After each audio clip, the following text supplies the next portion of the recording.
자, 7676페이지 생명의 특성 증거에서 우리 창세기 2장 9절과 창세기 3장 22절 아까 조금 전에 살펴봤죠. 하나님께서 아름답고 먹기에 좋은 나무, 생명나무와 선악을 알게 하는 나무가 있었는데 창세기 3장 22절 선악을 알게 하는 나무를 따먹게 해서 생명나무 실과를 따먹지 못하게 하셨습니다. 그러면 생명나무 실과를 따먹지 못하게 영영 차단하셨느냐? 그게 아니라 인간의 능력으로 생명나무 실과를 얻을 수 없다는 것을 알려주시고 약속하신 대로 하나님께서 생명나무 실과를 보관하시면서 어떻게 보면 생명나무의 실과의 그 생명을 언약 자손을 이어가시면서 그 생명나무 실과를 따먹을 수 있는 자로 아담이 타락하지 않았다면 따먹었겠죠. 아담이 타락하지 않았다면 따먹었을 바로 그 생명나무 실과를 따먹을 수 있는 자로 하나님께서 생육하고 번성하고 그 다음에 그 땅을 그 적합하게 만들고 또 당신이 보내시는 메시아를 통해서 그 생명나무의 실과를 먹을 수 있도록 하나님이 해가시는 것. 그렇기 때문에 자, 연결 한번 잘 들어보세요. 그렇기 때문에 출애굽기 12장 3절에서부터 8절은 생명나무 실과를 따먹을 수 있는 적합한 백성을 하나님께서 그 자손들을 그 여건에 맞는 자손으로 만들어 주시는 내용이 나옵니다. 그게 이스라엘 백성들의 죄의 권세인 애굽에서 나올 수 있도록 여호와께서 유월절을 준비하시고 또 유월절을 어떻게 지키도록 해주시는지를 보여주고 있는 겁니다. 그러니까 여호와께서 유월절에 먹고 먹는 거죠. 무교병 쑥나물 이런 거 먹고 또 서서 먹고 그 다음에 언제 잡고 무엇을 잡고 어떤 방식으로 제사 드리고 피는 어떻게 하고 그 모든 것들이 생명나무 실과를 여호와께서 따먹을 수 있는 자녀로 여호와께서 준비하시는 내용입니다. 맞아요? 이해되세요? 예. 마찬가지로 6장과 7장의 요한복음 6장과 7장의 그 생명의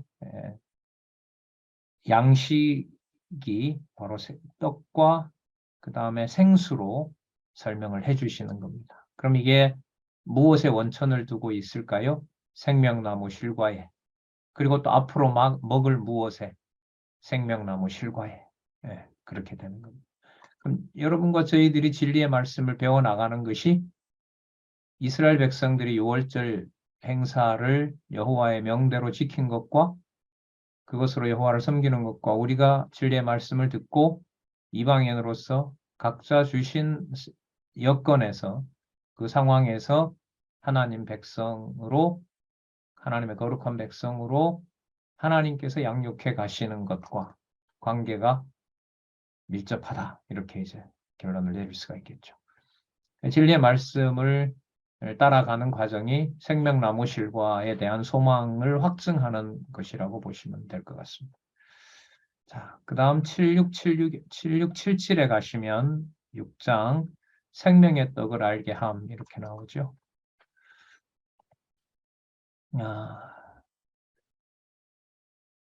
자, 출애굽기 12장 3절에서부터 8절 아까 여러분 나왔던 내용이죠. 그걸 보시고요. 그 다음에 만나 주시는 내용이 나와요. 출애굽기 16장 5절. 그럼 이거는 들어가기 전이라도 알 수 있겠죠. 뭐 어디에 원천을 두고 있는 것이다. 생명나무에 원천을 두고 있고 왜 생명나무에 원천을 두고 있다고 얘기할 수 있죠? 이 양식을 누가 어디에서 줘서 먹게 하신 거니까. 여호와께서 어디에서부터 내려서? 땅에서 거둔 게 아니잖아요.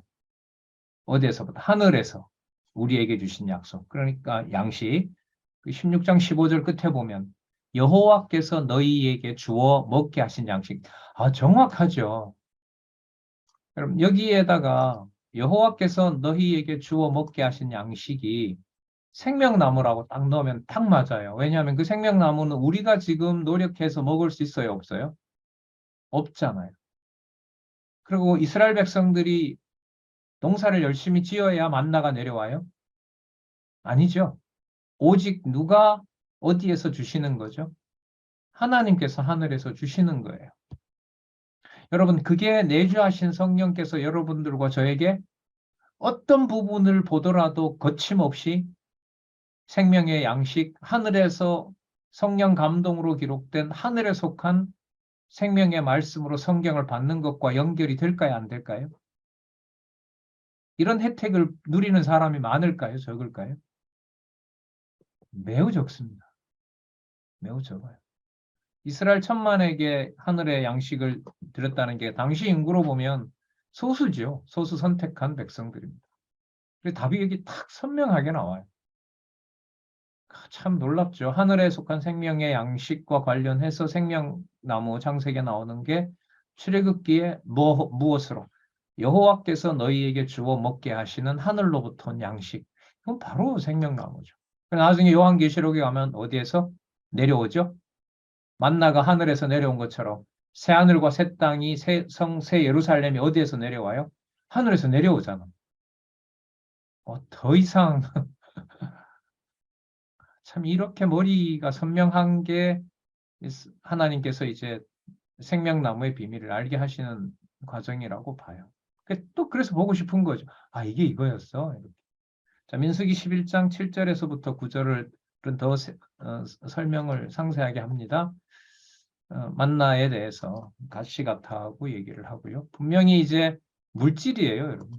여러분, 만나가 그냥 관념일까요? 아니면 이 땅에 내려온 실제 양식일까요? 실제 양식이에요. 근데 어디에서 주신 거예요? 하늘에서. 여러분, 그 요한복음 본성에 의한 성취 강의하면서 제가 정리할 때 물이 포도주 되는 그 역사가 그리스도께서 하늘에 속하지만 땅에 오신, 그러니까 땅에 계시지만 어디에 속한, 하늘에 속한 분이 되는 원리가 십자가에 죽으시면서 그 일이 땅에 속한 일이 아니라 하늘에 속한 본성이라는 거 정리하신 거 기억나세요? 예. 그거 생각하시면 여기 답이 딱 나와요. 만나 분명히 물질 맞죠? 내가 아침마다 먹는 게 맞잖아요. 근데 그게 그냥 피와 그냥 살로 영양분이 만들어지는 걸로 끝나는 걸까요? 그 이상의 의미를 가지고 있을까요? 그 이상의 의미를 가지고 있는 거죠. 자, 좀 더 한번 나가볼까요? 여러분, 저희들이 지금 보는 이 글자가 문자죠. 한글로 번역된 문자잖아요. 이게 단순 정보로 그칠까요? 하늘에서 내려온 만나처럼 하늘에 계신 여호와 하나님의 주시는 생명을 기억나도록 하도록 할까요? 후자이죠. 그래서 성경 공부를 하지 못하게 하고 이걸 소개하는 걸 차단하고 방해하는 것은 적그리스도가 맞는 거예요. 반대로 말하면 진짜 믿음을 주신다면 모든 여건을 이 양식을 부모가 만나를 받아서 자식을 먹이는 것처럼 우리가 그 역할들을 이 말씀을 받은 온전한 그 신앙의 선배로서 부모 역할을 했었어야 됐던 거죠. 그리고 이게 한 번 먹고 치우는 게 아니라 그 이스라엘 백성들도 40년간 하나님이 내려주시잖아요. 그죠? 얼마나 많은 실제로 양이겠어요? 자, 그럼 이게 지금 요한복음의 원리하고 맞죠?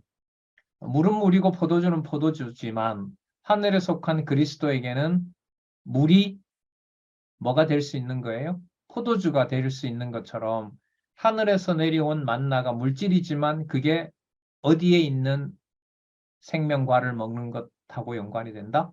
하늘에 있는 생명과를 먹는 것하고 관계가 되고 그 일이 진리의 말씀을 썩지 않게 하고 첨가하지 않게 하고 요한계시록 21장 17절 18절에 있는 대로 빼거나 더하지 않고 그대로 따라가면서 말씀을 먹는 것하고 관계가 됩니다. 따라서 출애굽기 12장 38절이므로 내 백성이므로 16장 15절 너희에게 내가 먹이게 할 것이고 그리고 그 맛은 내가 가장 잘 만들어 놓은 요런 모습으로 되어 있다. 그러니까 여러분 가시 같고 진주 같아라고 반짝거렸는가 봐요. 그 다음에 맷돌에 갈기도 하고 찢기도 해요. 삶기도 하고 삶아서 과자도 만들기도 해요. 기름 넣고 볶아도 돼요. 자, 그리고 밤에 이슬처럼 내려와요. 하여튼 놀라운 광경이 일어났겠죠. 자, 그럼 여러분 그거는 뭐에 비유할까요? 좀 뭐 지나치다고 하셔도 그렇게 말을 좀 하고 싶네요. 몇 장 몇 절하고 똑같아요. 아셨어요? 예. 가마에 삶아 먹으려니 너무 지겨워요. 그러니까 뭐에다가 튀겨 먹어요? 기름에 넣고 볶아 먹어요. 그러니까 몇 장 몇 절만 보려니까 감질나서 안 되겠어요. 그래서 이번에는 그냥 남편이고 뭐고 다 물리치고 그냥 4박 5일, 6박 7일 내 혼자 여행 가서 좋은 호텔 얻어놓고 모아놨던 용돈 투자하고 5박 6일 동안 뭐만 보다 와요? 네, 성경 보고 자고 사우나하고 우리 연세들 그렇게 하셔도 될 나이시들이니까. 그러다 이제 같이 공부하고 싶으면 또 동역자들, 지체들 만나서 공부하시면 되고. 그 구조라고 봐요. 전쟁 나면 어떻게 해야 돼요? 빨리 챙겨야죠. 챙기고 불기둥, 구름기둥 솟아오르면 또 아말렉이 쳐들어오면 챙겨서 이제 자녀들, 후배들 또 진리의 말씀을 나눠줘야 될 자들을 챙겨서 또 보호해야죠. 그러니까 이 역할이 그 이스라엘 모든 가정들에서부터 일어나는 거잖아요. 그죠? 단체로 뭘 해서 되는 게 아니잖아요, 이게. 각 가정마다 이제 아버지, 어머니가 가르쳐 준 대로 자식들이 따라오는 거잖아요. 예. 자, 6장 41절 봐요. 7685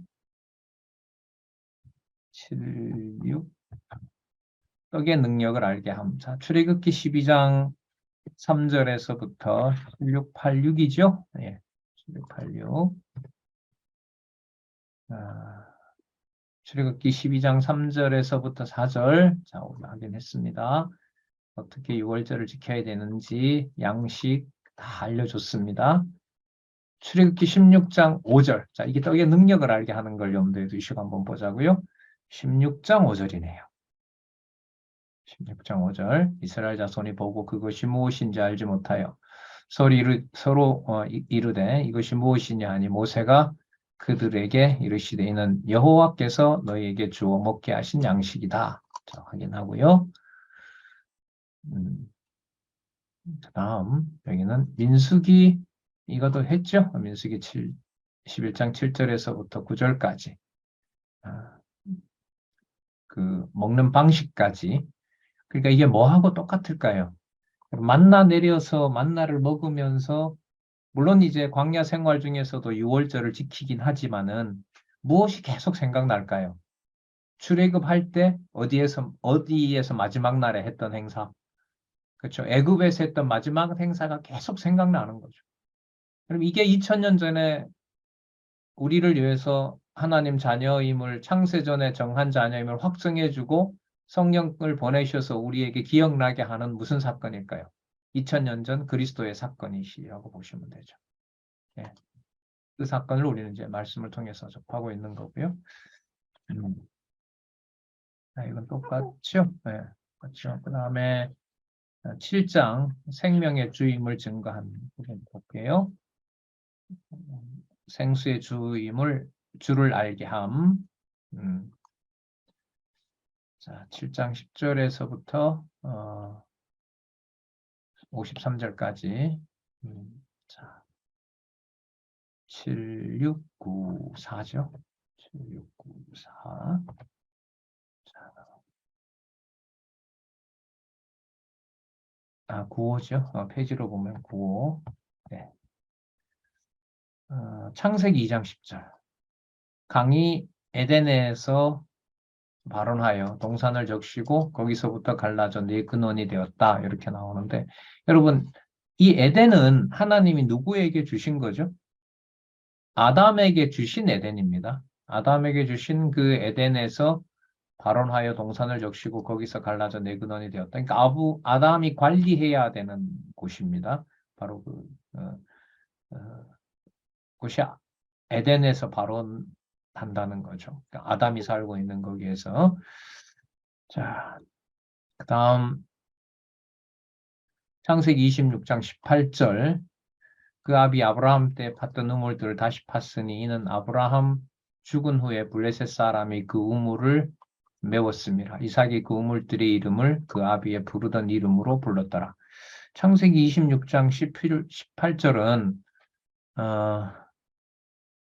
아브라함의 생존을 위해서 준 우물입니다. 여러분 다시요. 만나가 물질이에요? 물질이 아니에요? 물질이죠. 입에 들어가면 식감이 있을까요? 없을까요? 있지요. 그러면 아브라함이 우물을 팠습니다. 아브라함이 팠던 우물을 먹으면 그 우물의 시원함이 당연히 느껴지겠죠. 그죠? 자, 여기서 그게 에덴 동산에서 발원했던 타락하기 전에 비록 타락하지만 타락 전에 아담에게 줬던 생명수 근원의 예표라고 할 수 있는 에덴 동산에서 발원한 생명수와 관계가 있을까요? 없을까요? 있죠. 다 연결이 되죠. 이렇게 보면. 예.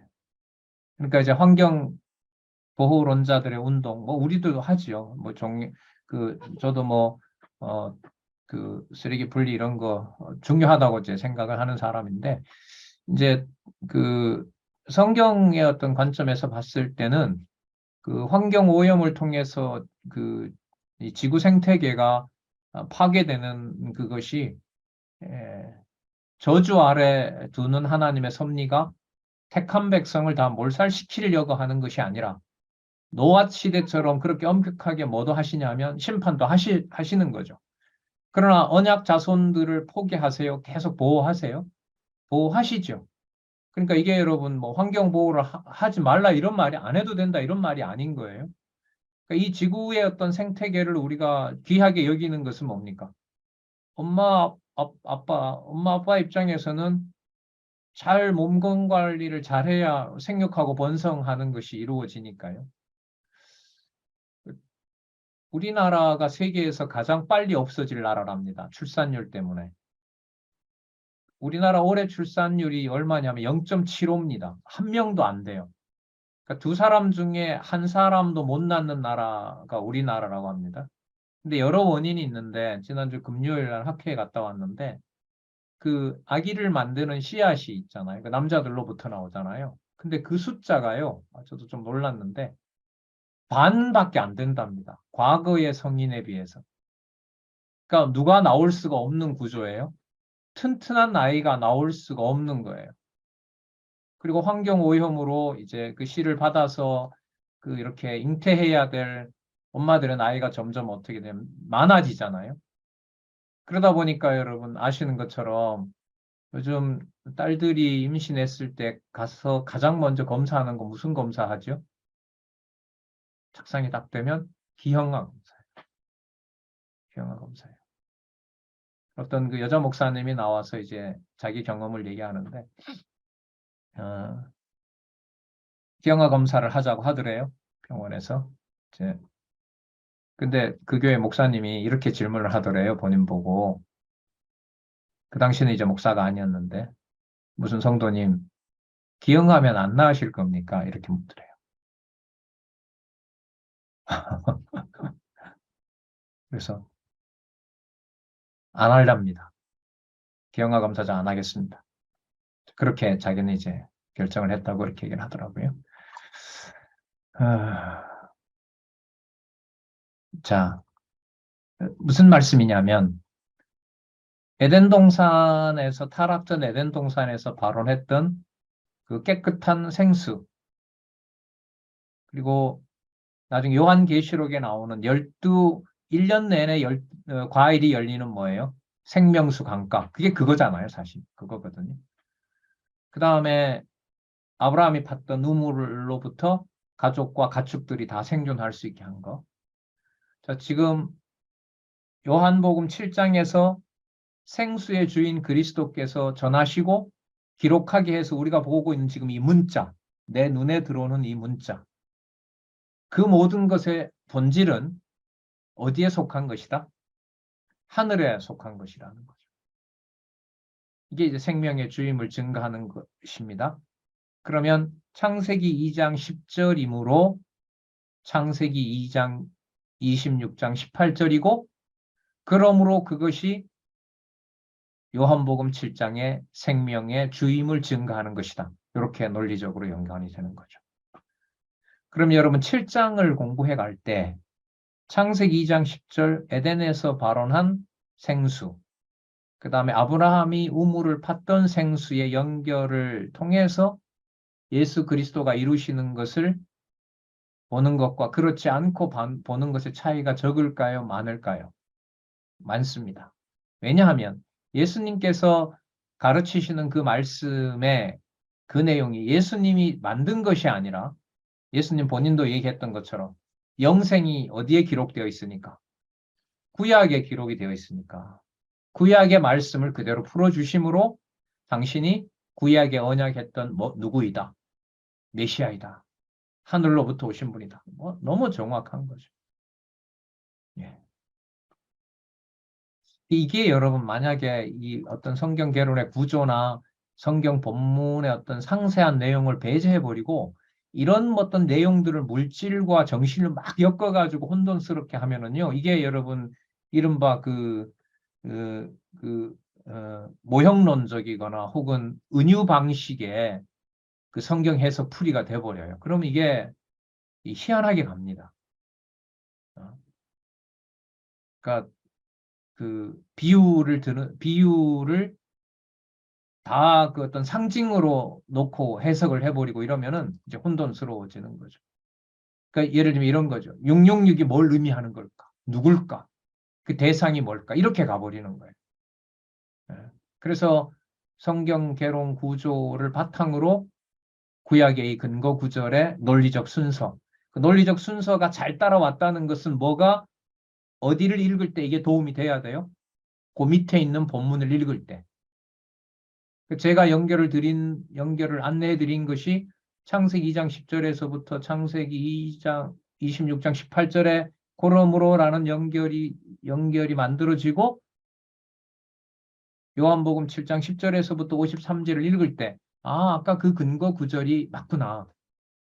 이렇게 나와야 이게 답이 떨어지는 거거든요. 자, 8장에서부터 9장까지 한번 볼까요? 이거 15권 가져오라고 안 했는데. 여러분 다 댁에 계시니까 15권 가져오실 수 있죠? 예.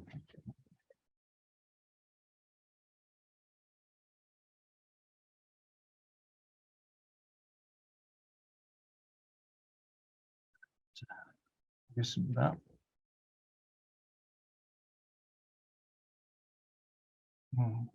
자, 한번 15권 770호에 보시면, 자, 세상의 참빛에 의한 성취 내용이네요. 음,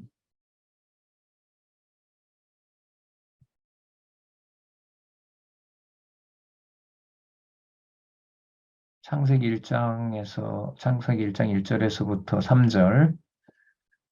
태초에 하나님이 천지를 창조하시니라 땅이 혼돈하고 공허함에 흑암이 깊음 위에 있고 하나님의 신은 수면에 운행하시니라. 여러분 이거 어쨌든 물질 세계이죠. 하나님께서 드러내신 천지 창조 물질 세계고 1장 3절에 보면 하나님이 가라사대 빛이 있으라라고 하셨죠. 그럼 여러분 이 빛은 이 천지 안에 갇혀 있는 걸까요? 천지를 통치하는 능력일까요?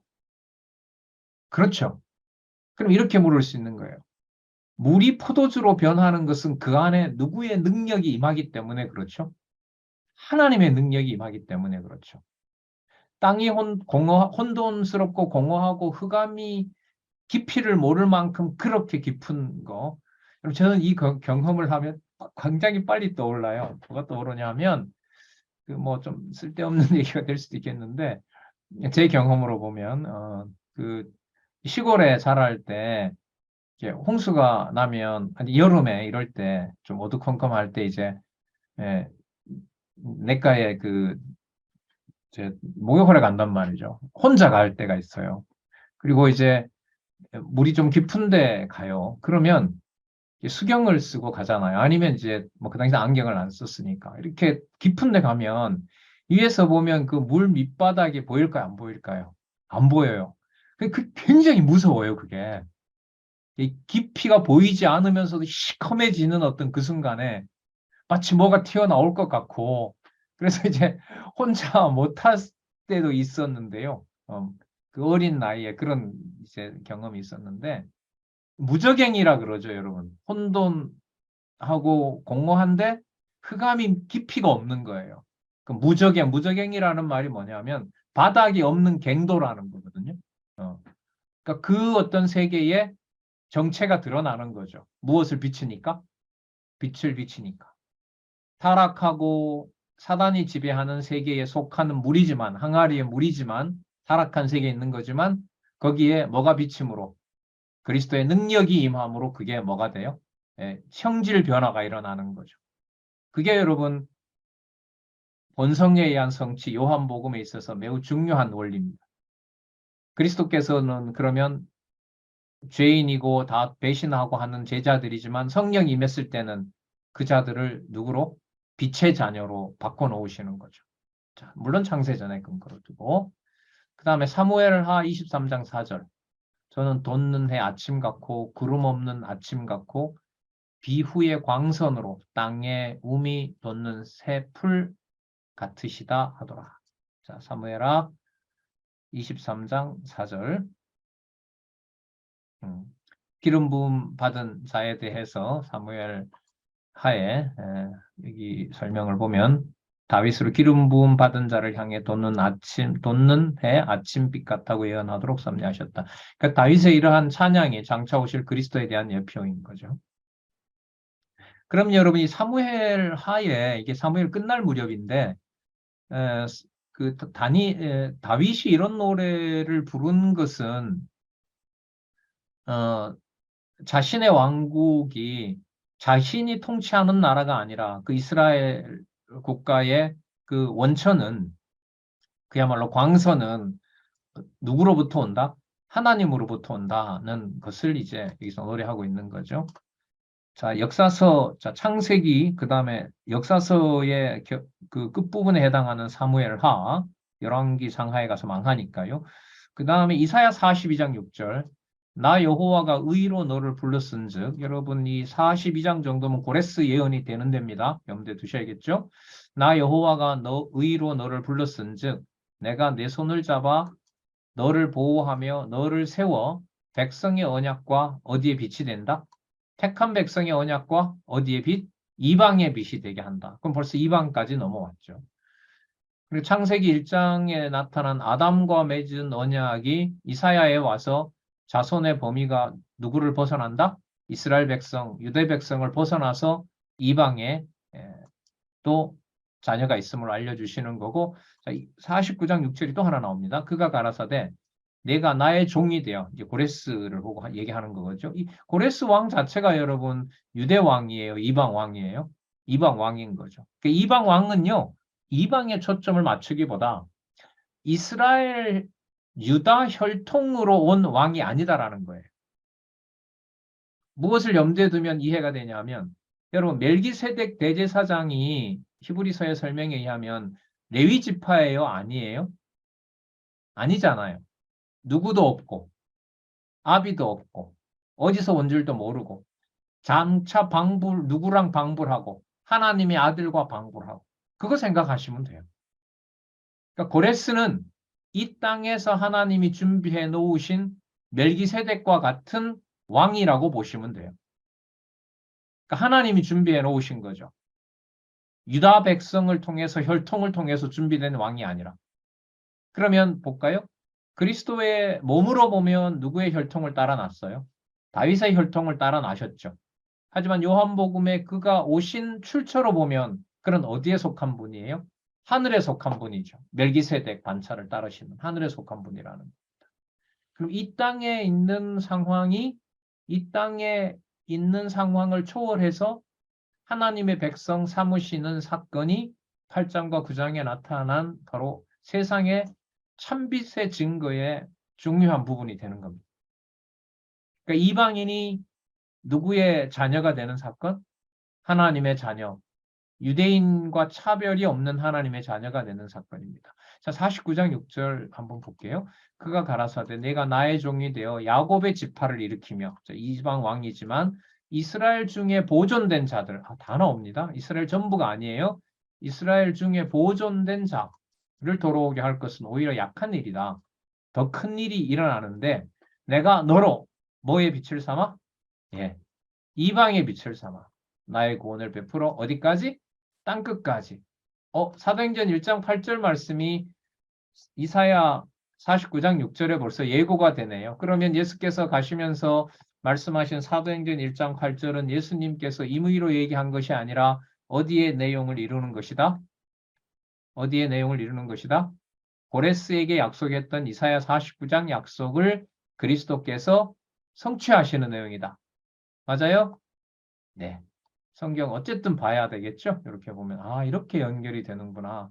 그럼 나중에 여러분 이렇게 확인해 가면 어느 부분을 읽더라도 모든 부분들이 어떻게 될까요? 다 연관이 되겠죠. 그러니까 세 번째 단락을 예습도 하시고 복습도 하시고 하신 만큼 도움이 되고 연결 안 되는 부분은 같이 공부하고 그러면 참 진짜 하나의 말씀으로 딱 이렇게 묶여지겠죠. 자, 8장 1절에서부터 3절 세상의 비침을 알게 하는 내용 볼까요? 창세기 1장 1절에서부터 3절. 그러면 여러분 죄송합니다. 창세기 1장 1절에서부터 3절이므로 다윗 왕국을 하나님께서 통치 언약을 이루시면서 그 빛이 어디에서 온 빛이다? 하늘에서 온 빛이다라는 것을 다윗으로 하여금 노래를 부르게 했고 그 빛이 이방인 너희들에게만 유대인에게만 이르는 것이 아니라 아담에게 했던 약속을 이루시기 위해서 누구도 빛을 받게 된다. 이방도 빛을 받게 된다. 그리고 이방의 빛을 삼을 자를 유대의 혈통으로 준비한 것이 아니라 내가 준비했다는 의미에서 누가 온다? 고레스가 온다. 이 논리적 연결이 이렇게 되는 거예요. 그럼 여러분 이렇게 이을 때마다 구약의 역사적 사건들이 딱 이렇게 연관이 되면 그 내용들이 말을 하면서도 더 힘을 실을까요? 힘을 받을까요? 안 받을까요? 받죠. 그 힘을 받는 것은 뭐가 또 근본적으로 받침을 해줘요? 성경 개론 구조가. 왜? 누구 증거를 염두에 두니까. 여호와 계시 증거를 염두에 두니까. 그렇게 공부하시면 돼요. 세상 어디 이단 속을에 넣어놔도 안 가시겠다, 이제는. 이 정도 되면. 이렇게 됐는데도 간다? 그건 진짜 가른유다 3년 데리다가 버리는 일 아니면. 근데 우리가 함부로 말을 못해요. 그죠? 20년, 30년 해도 나와서 며칠 만에 다른 소리 하잖아요.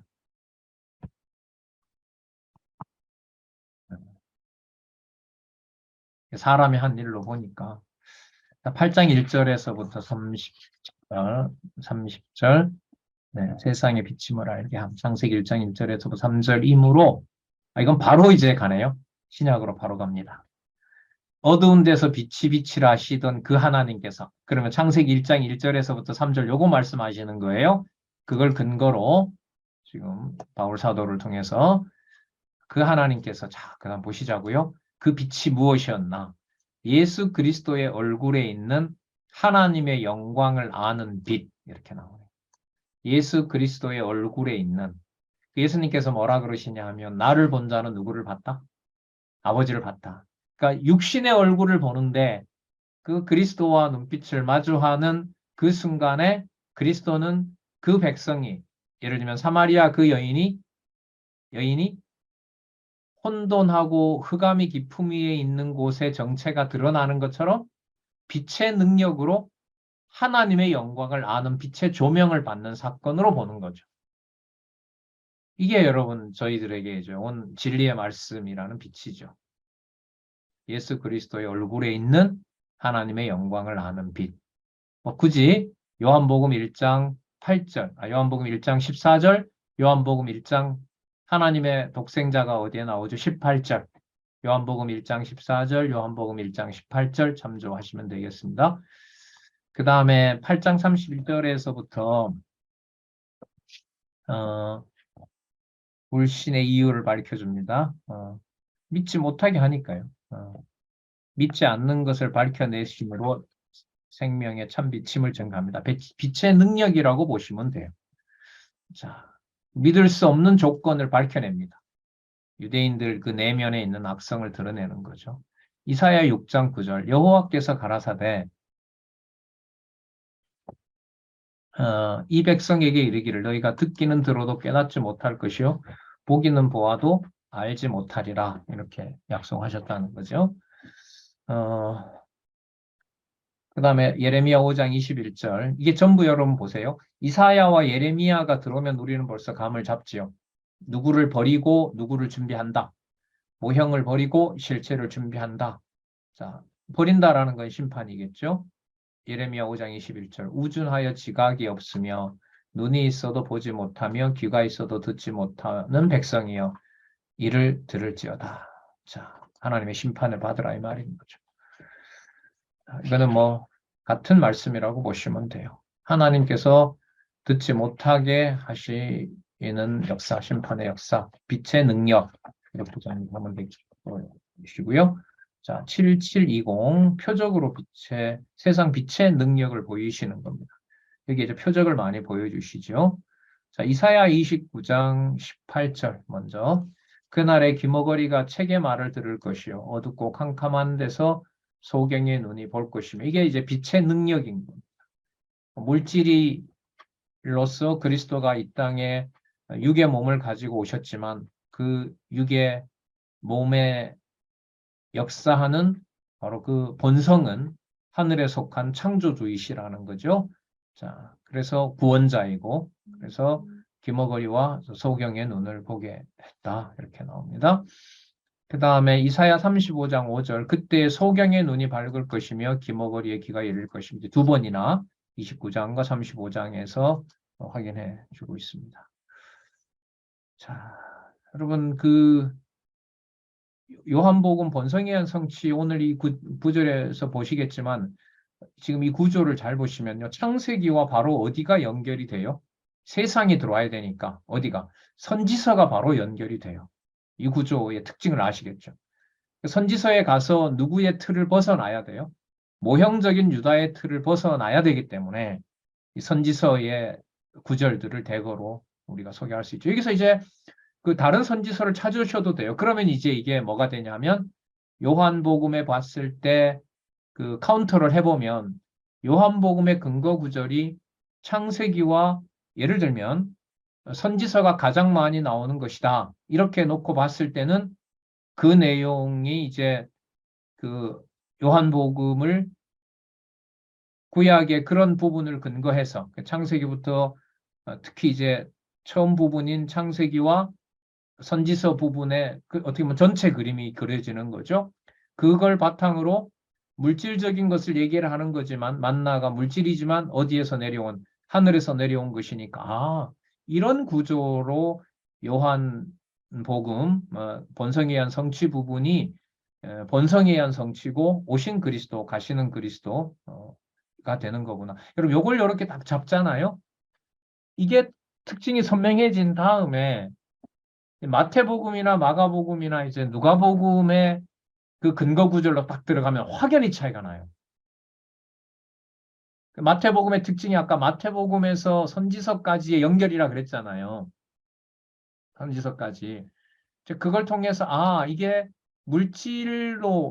물질이지만 다른 물질이지만 물과 포도주가 이게 빛의 능력이 임함으로 하나님의 창조주의 능력이 임함으로 물이 포도주 되는 사건이 일어나는 거구나.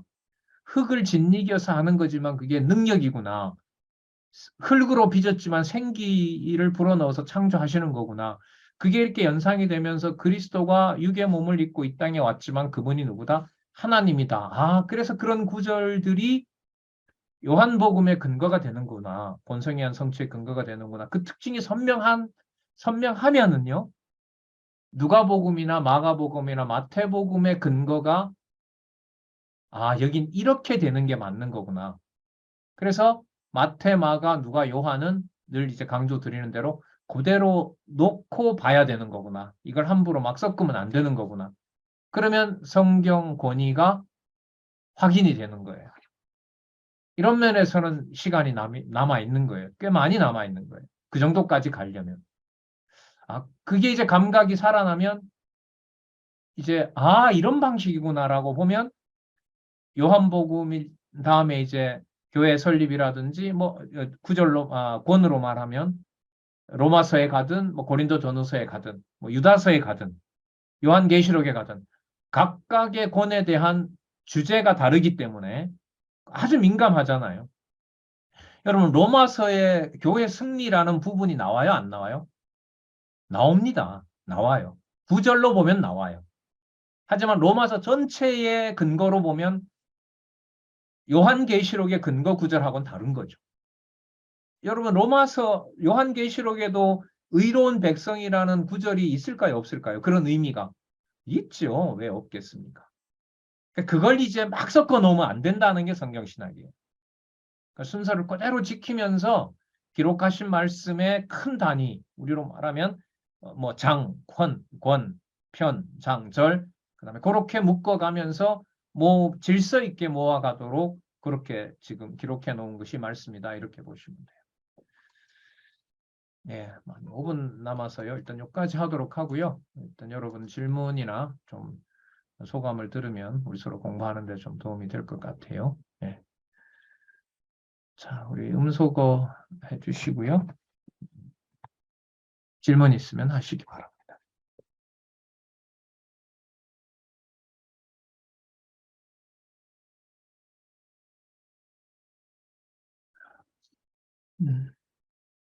각자 한번 해보세요. 밑에, 왼쪽 밑에 음소거 한번 누르셔가지고.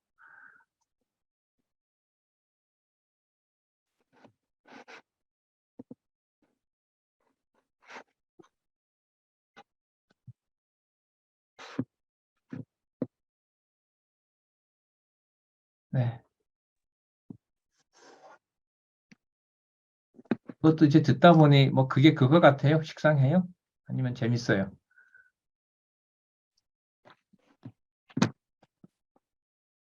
더 성경 공부할 맛이 나나요?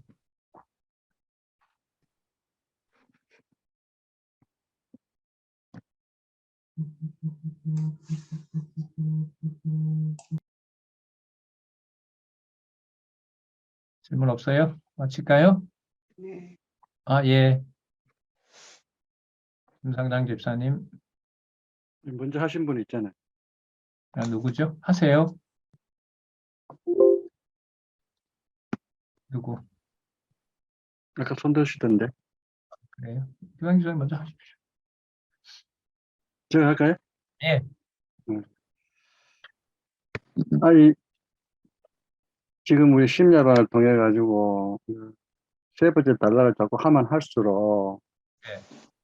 그 종합학문의 모든 것이 연결된다는 것을 좀 이제 하면 할수록 예. 이제 생각이 나면서 방금 강사님께서 공부가 더 하고 싶다라는 이런 생각들이 자꾸 이제 나게 예. 되는데 오늘 이 3장 세 번째 달란을 하면서 기독교 인문에 있는 이 진리에 대해서 예. 진리의 특성에 역사적인 사실을 확인하면 할수록 객관적 사실 진리가 너무너무 이제 들어오는 거예요.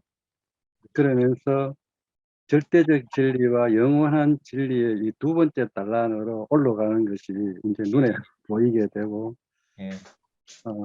성경적 특성에서도 그것이 모든 것이 목적이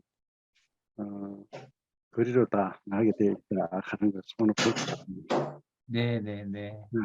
감사합니다.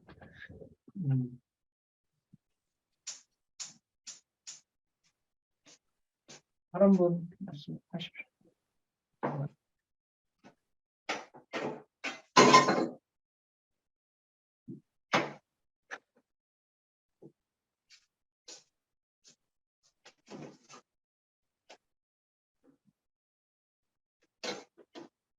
지난번 이제 포항 가셨을 때 그 기독교 특성 얘기하시면서 이제 객관성, 절대성, 영원성 이런 말씀을 그때 하시고 제가 이제 다시 찾아보지는 않았는데 어쨌든 요 순서요. 객관성, 그다음에 절대성, 영원성, 이 객관적 진리. 객관적 진리를 확인하는 게 한 부분 얘기입니까? 전체 얘기입니까? 전체이죠. 그리고 오늘 이 세 번째 단락이 바로 그걸 얘기해 주는 거예요. 주사님 참 좋은 부분 찾으셨는데, 그러니까 그 객관적이라는 건 우리한테 성경밖에 객관적인 게 없어요. 나도 날 못 믿는데 무슨 객관적인 게 나한테 있겠어요. 그 다음에 객관적일 때 그건 바로 뭐가 될 수 있는 거죠? 보편적인 게 될 수 있는 거죠. 그죠? 보편적인 게,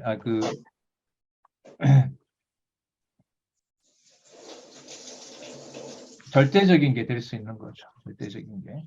그러니까 이 객관적인 게 이제 나로부터 나오는 것이 아니라 기록한 말씀대로 따라가는 거고, 따라가는 것을 바탕으로 한 부분의 내용들이 결국은 전체와 연관된다는 것을 확인하는 게 객관성이라고 할 수가 있겠죠. 그리고 그 객관성 위에서 여러분의 생각도 아니고 제 생각도 아닌 바로 하늘에 속한 그러니까 만나가 내가 만들어내는 겁니까? 하늘에서 내려오는 겁니까? 내려오는 거죠. 그게 객관적이라고 보시면 되는 거죠. 그리고 그것은 내가 만든 게 아니기 때문에 전적으로 누구에게 있는 거죠? 하나님에게 있는 거죠. 그게 여러분 절대성이라고 보시면 돼요. 그러니까 성경 연결 속에 객관성과 뭐가 있는 거예요? 절대성이 있는 거고요. 그 다음에 그게 이 세상을 통치하는 창세전부터 존재하는 바로 영원성이라고 보시면 되죠. 그러니까 그 개념들이 철학적 개념인데 이 개념이 성경의 순서대로 공부하면서 완성된다는데 제가 많이 놀라는 거죠.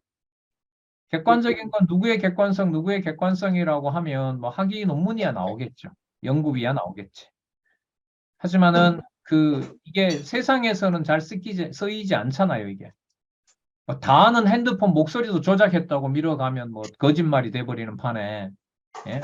그 다음에 거기에 절대적 진리다라. 여러분 이번에 학회해 보셨지만은 절대악, 절대선 하니까 얼마나 민감하게 반응합니까? 예, 그 사람들이 잘 쓸 수 없거든요, 그 말을. 근데 그건 이제 하나님께 붙이는 용어로면은 쓸 수 있는 건데, 그러니까 악을 하나님이 섭리한다라는 말을 하기가 힘드니까 절대선, 절대악을 말하기가 부담스러운 거죠. 자, 그 다음에 이제 그게 여러분 영원성은 누구의 존재로 모든 게 다 붙어요. 여호와의 존재로. 그래서 여러분 객관성, 절대성, 영원성이라는 그 내용이 성경 강론 몇 번째 단락과 직결되는 부분이다. 세 번째 단락하고 연결된다. 그리고 그게 본문의 연결성에서 이어갈 때마다 드러난다. 객관적 진리, 하늘에서 내려온 말씀, 절대적 진리, 하늘에서 영원히 존재하시는 하나님의 존재. 그렇게 딱 분리가 안 되는 겁니다. 그러니까 그것도 마찬가지죠. 객관적임으로 뭐인 거고, 절대적인 거고. 절대적이니까 뭐 할 수밖에 없는, 영원할 수밖에 없는. 영원한 존재는 누구밖에? 여호와밖에. 이렇게.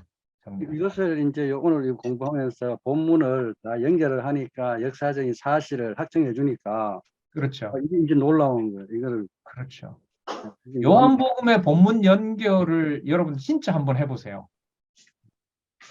야, 요 구절 다음에 요 구절이 나오는 거구나. 안 보신 분들은 지금 요한복음 하니까 언제 따로 하시지 말고 요한복음 1장에서부터 목사님 이렇게 단락을 나눠 놓은 데가 있잖아요. 그리고 사건이 달라지잖아요. 그러니까 물과 포도주 만든 사건 다음에 성전을 허물라는 얘기가 나오잖아요. 그게 왜 그 사건이 그 다음에 나오는지를 여러분들이 확인하셔야 이 세 번째 단락이 그야말로 살아나는 거예요. 근데 그 시간 보내기가 만만치가 않아요. 한 장 하기가 아마 몇 시간 걸릴 수도 있어요. 왜? 뭘 다 파악해야 되니까. 본문 다 파악해야 되고, 문법적 해석이 다 돼야 되고, 그 다음 사건이 또 다른 사건이 몇 개가 모아야 뭐 되니까. 연결이 되니까. 연결이 되니까. 매우 중요해요, 이게. 자, 그게 중요하게 들어오면은 이제 세 번째 단락에 나타난 요 소개한 근거 구절의 논리성이 이제 살아나는 거예요. 이게 우리의 공부 끝에 해당된다는 거죠. 지금 말씀드리는 게. 예. 그래서 어떤 선생님은 뭐 그 반에 가서 공부하라고 했다니까 세 번째 단락 공부해야 된다고 막 혼자 얘기하셔가지고 다른 선생님들이 좀 짜증 냈다는데 좋으면 본인 혼자 하면 되지.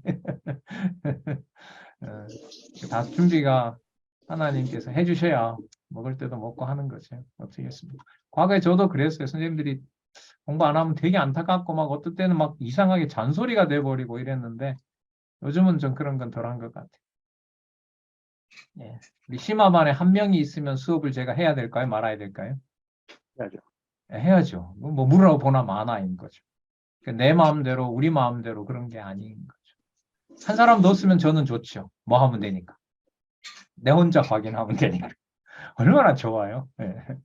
그래 우리 김덕중 형제님 오랜만에 만났습니다. 반갑습니다. 네. 네. 네. 다른 말씀 없으세요? 김지승 권사님 한 말씀 하시겠어요? 이 세 번째 단락 확인하면서요.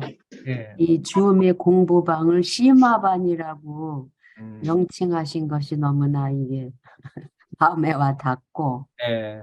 그룹 공부하면서 이제 상대방이 처음 듣는 분도 있고, 또 처음부터 끝까지 몇십 년 공부하신 분도 있고, 예. 이러기 때문에 이 네. 근거, 이 확인이 예. 좀 이해하기 어렵겠다라는 부분도 있고, 네. 이해를 잘 하시는 분도 있고 이래서 예. 좀 많은 이 생각을 하게 하는 이 부분이 세 번째 단락이에요. 네. 그러니까 처음 하시는 분들한테 이 세 번째 단락 여기서 공부하는 걸 갖다 처음 갖다 해하게 되면은요, 이거 힘들어요. 그래서 이제 어떻게 하느냐 하면 심플하게 구약 근거, 신약 근거에서 모든 근거는 성경 자체에 가지고 있다. 그렇게 하면. 외부에서 근거를 가지고 이유가 하나도 없다. 음, 외부에서 근거 가져오는 건 다 인본이기 때문에 네. 성경 자체에 다 근거를 가지고 있다.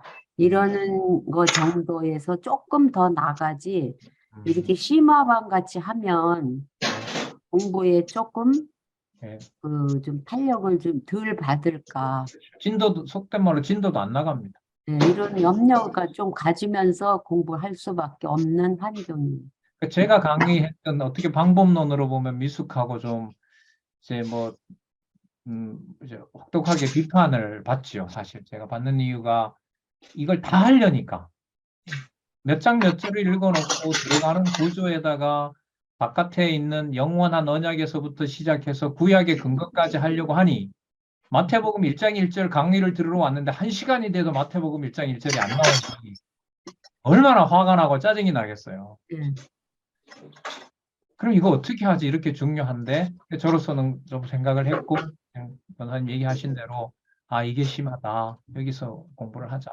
그리고 앞으로 이제 후배들이 공부를 성경신학을 대학반이나 신학반을 연구했을 때 그 사람의 연구의 어떤 역량을 우리가 함께 같이 고민하고 하는 것은 결국은 이 세 번째 단락처럼 성경 전체를 보는 여기에서 이제 쉽게 소통할 수 있지 않나 이런 생각이. 그리고 이게 우리가 논리의 일관성을 가지고 있다고 이게 말은 하지만 이 성경에서 찾아보면 이 예, 근거가 일관성이 있어야 되는 것이 마땅하거든요. 그렇죠. 마땅한데도 불구하고 성경 본문에 대한 지식이 좀 견고하지 않기 때문에 그 본문을 가지고 이렇게 일관성 있게 내용을 이어가는 것이 예, 굉장히 어려운 부분이 많이 있어요. 시간이 많이 들죠. 지금 권사님 다 이제 해 보셔서 이제 말씀하시는 건데, 그래서 아까도 저는 요한복음은 이 기회에 꼭 해보시라는 거죠. 간단하게 말하면 무슨 사건 다음에 이 사건이 왜 나오지? 그것만 생각해 보세요. 딴 거 다 빼고. 근데 그것도 요한복음만 하더라도 글쎄 적어도 7, 80개 되지 않겠어요? 그렇죠? 그렇죠. 그게 이제 되면 나중에 여러분 제가 이 장안중앙교회에 올라와서 제일 시간을 참 와서 공부하니까 좋았다고 했던 게 어떤 부분이냐면 시편 150편의 연결을 여러분들 기억나실런지 모르지만 시편 150편의 연결을 해봤다는 거죠. 음. 이게 개론이구나. 음. 그러면 또 한번 해보세요. 왜 1편 다음에 2편이고 2편 다음에 3편이고 150편까지 간데도 숨이 차요. 근데 그때 같이 어쨌든 대학반에서 공부를 했거든요. 지금 말씀하시는 거 직접 이제 안내하시고 하신 말씀인데 진짜 중요합니다. 그런 분들이 우리 동역자들이 많으셨으면 좋겠어요. 네. 감사합니다. 네, 좋은 코멘트 감사합니다. 네, 너무 감사합니다, 교수님. 말씀을요. 예, 다음에 또 뵙겠습니다. 잠시 기도하겠습니다. 하나님 감사합니다. 말씀의 권위 앞에 하나님 무릎을 꿇고 싶습니다. 주시는 말씀 오직 성경에서 질문하고 성경에서 답을 찾고 싶습니다. 지켜주시고 보호하여 주시고 어떤 여건에서도 진리의 말씀에서 손을 떼지 않도록 하나님 보호하여 주시옵소서. 예수님의 이름으로 기도드렸습니다. 아멘. 네, 감사합니다. 수고하셨습니다. 네. 목사님들 수고했습니다.